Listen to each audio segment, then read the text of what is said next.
Yo, what up, world? Yo.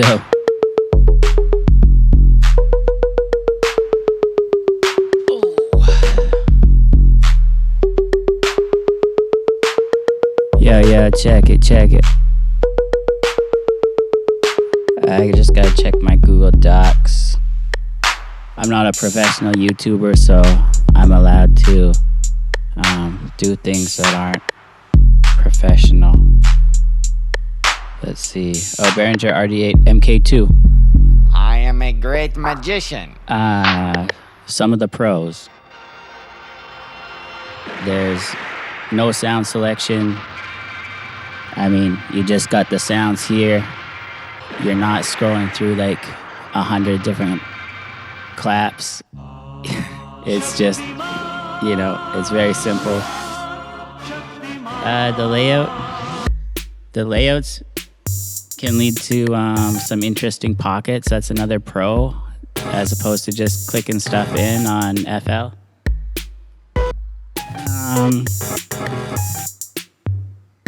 What else do we got here? It's great value for the money, a new Roland TR-808 in Canada, over $7,000. The Behringer RD8 MK2, $508. So, I mean, it's a bit cheaper.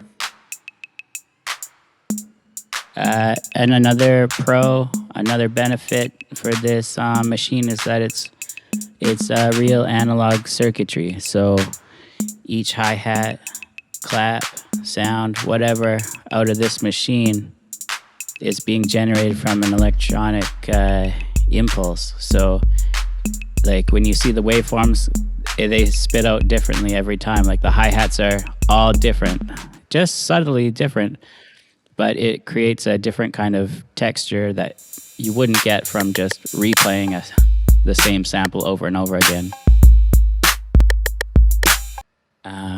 Which can be a benefit, but also a con, because sometimes the circuit will overload and you might hit clipping on your interface, or whether or not that's preferable, I don't know. Some of the cons is, well, I don't know if they're necessarily cons for me, but just some things to consider. You can't bounce out the waves. You can't bounce this out to a wave. You have to record it into something if you want to save them in a real format. Another thing is it doesn't sound like an 808 from Hit Records, because the 808s from Hit Records, I'm pretty sure you used all the outputs and you put them into like thousands of dollars worth of outboard gear. So it does take a bit of tweaking to get it to sound, to get it to like really slap or sound the way you want it to. So it doesn't sound like an 808 right off the jump. And yeah.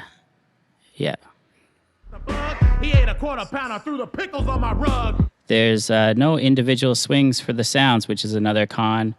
To swing like the hi-hats like slightly off, for instance, you might have to program that on the computer. I did do how to record or program the RD8 from FL Studio video. You can check that out if you want, but that's the only way I've figured out how to do it.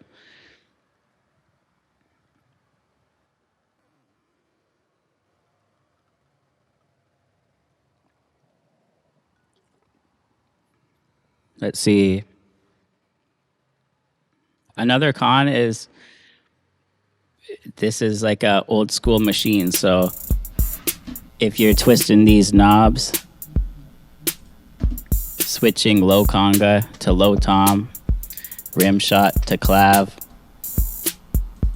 muting different sections, when you make your next beat, it's going to have those parameters on it. And so if you make like 10 beats in a row and you go back to your first beat, it might sound completely crazy because you've changed the tuning on the kick drum, or the levels of the hi-hats are off, or the cymbals decay is way shorter or way longer, whatever it is. But it will it'll be different. It won't be like opening up the program and everything's set the way you want it to. So what I found is like the workaround for me is just to bounce this out, like record it into an interface as a wave as soon as I get the idea. And then with every beat I make, I just record it in just straight up, because I don't know. Otherwise, you got to like take a photo of the knobs or have like a recall sheet. But yeah, that's just something to be cognizant of. And another thing too is to fully utilize the 8 outs. I think it's 8 outs there. You need a mixer, so that's another consideration if you really want to sculpt the sound. The build quality for the price is good. That's another pro. When I first got this, the 7th step didn't always click in or trigger, but after using it for like a couple of weeks, it works every time now. And these potentiometers, they're good. I've got one knob. I think it's the cowbell. One of them, anyways, is like super loose, while the other ones have some kind of resistance to them. So, yeah, it's a decent build quality for the price.